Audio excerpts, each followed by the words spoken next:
Sir इसमें ही बताओ अब कि एक तो फिजिकल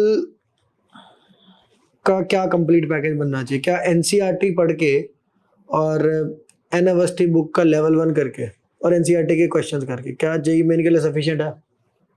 सच बोलूं तो सर कम पड़ेगा।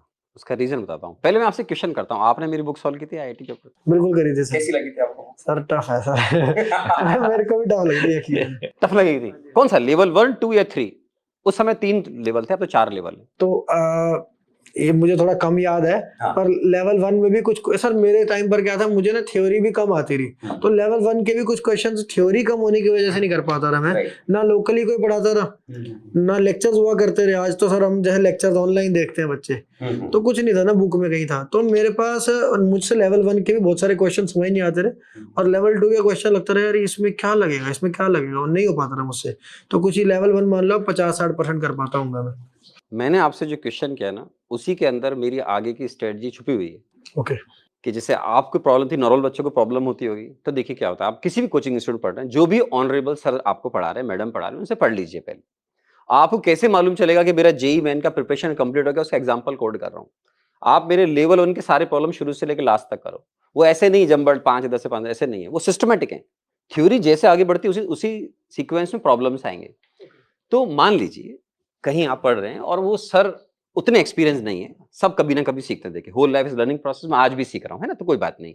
तो उस बच्चे को मालूम चल जाएगा कि हमारे सारे मैडम ने कहाँ थोड़ा कम पढ़ाया है। जब वो 1 से लेकर मान लीजिए कि चैप्टर 150 प्रॉब्लम्स है, जब 150 तक पहुंचेगा तो उसको मालूम चलेगा ये 5-10 प्रॉब्लम का तो कॉन्सेप्ट ही क्लास में नहीं आया। ये अपने टीचर का लिटमस टेस्ट है। हाँ, मतलब मैं ऐसा नहीं बोलूंगा, लेकिन सर हैं, देखिए उनका एक टाइम कंस्टेंट हो सकता है, उनकी अपनी कुछ लिमिटेशंस हो सकती हैं, तो वो भी ऑनरेबल है।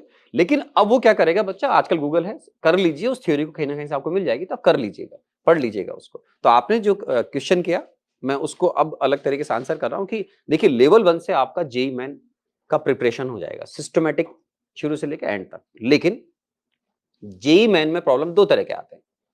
एक तो आपके ये हो गया एससीक्यू हो गया, सिंगल करेक्ट, जो आपके 4 ऑप्शन आता है। एक सब्जेक्टिव आते हैं। इसके लिए मैंने अपनी बुक में चेंजेस कर दी, बिकॉज जेई मैंने पैटर्न चेंज किया है। जेई मैंने पहले आपको मालूम होगा सिंगल डिजिट आंसर आते थे विदाउट नेगेटिव मार्क्स, अब नेगेटिव मार्क्स हो गए। और जेई एडवांस पैटर्न पर डेसिमल के 2 प्लेसेस तक न्यूमेरिकल आते हैं, आंसर देने होते हैं। फॉर एग्जांपल 48.75 या 72 ऐसा आंसर आएगा। तो मैंने अपनी एक्सरसाइज नंबर 4 जो बनाई है, उसमें अभी दोनों तरह के प्रॉब्लम रखे हुए हैं। डेसिमल के 2 प्लेसेस तक आंसर आएंगे और सिंगल डिजिट वाले भी। तो लेवल 1 और लेवल 4 करना है अब आपको।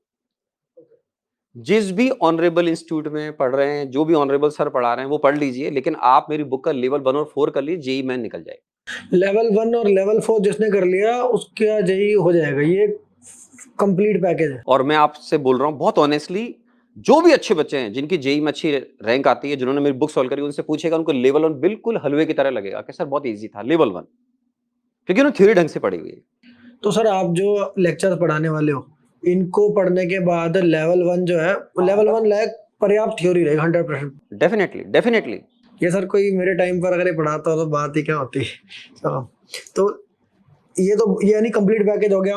एन अवस्थी जेई मेन का कंप्लीट पैकेज हो गया। एन अवस्थी सर के लेक्चर्स, एन अवस्थी बुक का लेवल 1 और लेवल 4। सर लेवल 4 के बारे में बताओ, लेवल 4 सुन के डर लग रहा है थोड़ा। नहीं, 4 में क्या है एक्चुअली मैं बहुत क्लियर करता हूँ, उसमें जेई और एडवांस दोनों की प्रॉब्लम्स हैं अलग अलग, उसी में है। पर 4 का सिग्निफिकेंस क्या वो प्रीवियस ईयर प्रॉब्लम्स है? नहीं नहीं नहीं नहीं नहीं नहीं, सब्जेक्टिव प्रॉब्लम्स है उसमें, ऑप्शंस नहीं है। इंटीजर टाइप उस कैटेगरी के। टीचर में दोनों कैटेगरी हैं, सिंगल डिजिट वाले भी और डेसिमल के 2 प्लेसेस तक जिनके आंसर आएंगे। बिकॉज मेरे तो न्यूमेरिकल ज्यादा आते हैं आईआईटी में, सबसे ज्यादा कैलकुलेशन आईआईटी के पेपर में एडवांस में फिजिकल केमिस्ट्री में आते हैं। 20 ईयर्स के पेपर उठा के देख लीजिए, तो कैलकुलेशन करने की तैयार रहिए। Right sir. और कैलकुलेशन बहुत बच्चे बहुत वीक भी होते हैं। मैंने हाल में एक वीडियो आईआईटी में देखे, बुक में भी देखेंगे, बच्चे सॉल्व करेंगे। तो अब हम कैलकुलेशन इजी करके न्यूमेरिकल्स बनाते हैं। अब जी एडवांस भी ऐसा करने लग गया, हमारी बुक में भी हमने चेंजेस करके ऐसा कर रखा है। तो बच्चे कैलकुलेट करते हैं ना, उनको कैलकुलेशन इजी होती है, डेटा खराब नहीं आते हैं। सर लेकिन एक सवाल है, आप सोचो जो एग्जाम कह रहा है कि डेसिमल के बाद तो 2 डिजिट तक बताओ, वो कैलकुलेशन इजी तो कहाँ ही कर रहा होगा। नहीं, जैसे मैं आपको कोड करता हूँ, मान लीजिए आपने मैंने पीएच कैलकुलेट करवाया किसी बच्चे से, ठीक है ना, मेरी तो मैं उस प्रॉब्लम को ऐसा डिजाइन अप कर दूंगा कि उसका आंसर फॉर एग्जांपल 4.70 आ जाएगा, बच्चे से आराम से आ जाएगा। और जहां बच्चे को बोला ना कि 1-2 प्रॉब्लम ऐसे आते हैं जो हर किसी से ना हो, जे एडवांस में आप जानते हैं फुल मार्क्स आते नहीं है, तो वो 1-2 प्रॉब्लम तो फिर ऐसे होंगे जिसमें कैलकुलेशन भी ज्यादा हो सकती है या उसमें कॉन्सेप्ट बहुत डिफिकल्ट हो सकते हैं, तो आपको उसमें प्रॉब्लम आ सकती है। उसके लिए मैं बोल रहा हूँ लेवल 4 जो है वो जेई मेन और एडवांस दोनों की रिक्वायरमेंट के अकॉर्डिंग डिजाइन किया है मैंने। जेई मेन तो लेवल 1 और 4 से हो गया, और मान लीजिए फिर भी आपको जेई लेवल 4 अगर डिफिकल्ट लगता है तो उसमें से इजी प्रॉब्लम सेलेक्ट कर लीजिए, अपने आप पता लग जाएगा आपको। लेवल 1 कीजिए, एनसीईआरटी पढ़ लो। एनसीईआरटी से क्या ज्यादा आउटपुट नहीं निकलेगा क्योंकि हमारे न्यूमेरिकल्स आते हैं, न्यूमेरिकल्स बहुत ज्यादा आते हैं, है ना, तो ये दिक्कत आई। सर क्या 11th का जो फिजिकल केमिस्ट्री है, क्या वो अगर किसी की अच्छी नहीं है तो क्या 12th में उसको समस्या आएगी? कुछ टॉपिक्स में आएगी। मैं बच्चों को आपके थ्रू बता रहा हूँ कि उनको एक चैप्टर जो फंडामेंटल चैप्टर, मूल कॉन्सेप्ट जो हर जगह स्टार्टिंग में पढ़ाया जाता है, इसको एक तो आराम से पढ़ना चाहिए, पढ़ाना चाहिए। मेरे को लगभग 1.5 से पौने 2 महीने का टाइम इसी चैप्टर में लगता है केवल, कैलकुलेशन। और एक इंटरेस्टिंग बात क्या है, हमारे चैप्टर की प्रॉब्लम कभी मिक्स हो गई, इनके साथ में आती है, कभी इनके साथ में आती है। इनसे पूछिए ऑर्गेनिक केमिस्ट्री में रिएजेंट्स आ रहे होंगे, रिएक्शन आ रही होगी, लेकिन उस पर लिखा होगा इसका इतना ग्राम वेट दे रखा है, इसका परसेंट यील्ड इतना है, लास्ट में कैलकुलेट करो वेट के, सारे से प्रॉब्लम आते हैं। तो बेसिकली मोल कॉन्सेप्ट का प्रॉब्लम है जो आपको ऑर्गेनिक केमिस्ट्री के कॉन्सेप्ट से अटैच कर दिया गया है। अगर आपको ओसी नहीं आती तो भी प्रॉब्लम सॉल्व नहीं होगा, और पीसी नहीं आती तो भी नहीं होगा। सर जब हम मोल कॉन्सेप्ट कहते हैं तो क्या हम इसके अंदर जो नॉर्मेलिटी, मोलैलिटी? नहीं, वो उसका एक सेकंड पार्ट और है। मोल के बाद रेडॉक्स, वो थोड़ा लेट आता है क्योंकि बच्चे को बेसिक नॉलेज नहीं होती, ऑक्सीडेशन नंबर की स्ट्रक्चर्स वगैरह नहीं आते इनऑर्गेनिक के। तो मैं इसको 1 साल बाद, मतलब तो ये तो सर ये भी बढ़िया बात हो गई कि आप तीनों लोग जो हो वो तो कोऑर्डिनेशन में ही पढ़ाते होंगे कि अब चौहान सर ने ये पढ़ा दिया होगा, हमने ये पढ़ा दिया। बिल्कुल कोऑर्डिनेशन चलता है। बिल्कुल। मैं इनसे पूछ लेता हूँ, मैंने कहा आपने स्ट्रक्चर वगैरह बेसिक स्ट्रक्चर पढ़ा दिए, ऑक्सीडेशन नंबर स्टेट वगैरह बच्चे। ये रेडॉक्स तभी स्टार्ट करते हैं जब स्ट्रक्चर ड्राइंग में कंप्लीट कर लेते हैं। उससे क्या होता है ना, बच्चे को इजी पड़ जाता है। वरना मैं उसके बिना पढ़ाऊंगा तो बच्चा एनसीईआरटी से पढ़ेगा लेकिन उसको कई चीजें क्लियर नहीं होंगी। तो ये ट्यूनिंग, यही तो फायदा है। I see। तो रिडॉक्स बैलेंसिंग आप करवाते हो जब 12th क्लास के स्टार्टिंग में। 12th क्लास की स्टार्टिंग में? क्या मतलब जनवरी में करवाया। अच्छा, पर ऐसा क्यों सर? 11th मतलब जनरली 11th में पढ़ा जाता है नहीं? हाँ, तो 11th क्लास में क्या है ना, हम लोग अभी जो कोटा में चलता है जनरली, हम लोग अप्रैल से लेकर दिसंबर तक सेशन 11th का चलाते हैं, और 12th को पहले हम अप्रैल में स्टार्ट करते हैं, आजकल जनवरी में स्टार्ट कर देते हैं। तो पहले वो 11th का एंड चैप्टर होता था, ऐसा बोल लीजिए। आजकल वो 12th क्लास का लास्ट फ्यू ईयर से वो फर्स्ट चैप्टर होता है रेडॉक्स। जनवरी में पढ़ाते हैं, जनवरी फरवरी में। तो मैं बच्चों को आपके थ्रू बोल रहा हूँ कि आप मोल कॉन्सेप्ट को अच्छा रखो, और 11th क्लास में एटॉमिक स्ट्रक्चर है, वो बच्चों को सबसे ज्यादा डिफिकल्ट पड़ता है सुनने के लिए, बिकॉज ना तो उसको ढंग से फिजिक्स आती बेचारे नए बच्चे को, ना उसको मैथ्स आती, ना उसको ढंग से केमिस्ट्री आती। तो सबसे बड़ा चैलेंज होता है थ्योरी ऑफ एटॉमिक स्ट्रक्चर, इसको अंडरस्टैंड करना। फिर केमिकल इक्विलिब्रियम वगैरह इजी लगते हैं बच्चे को।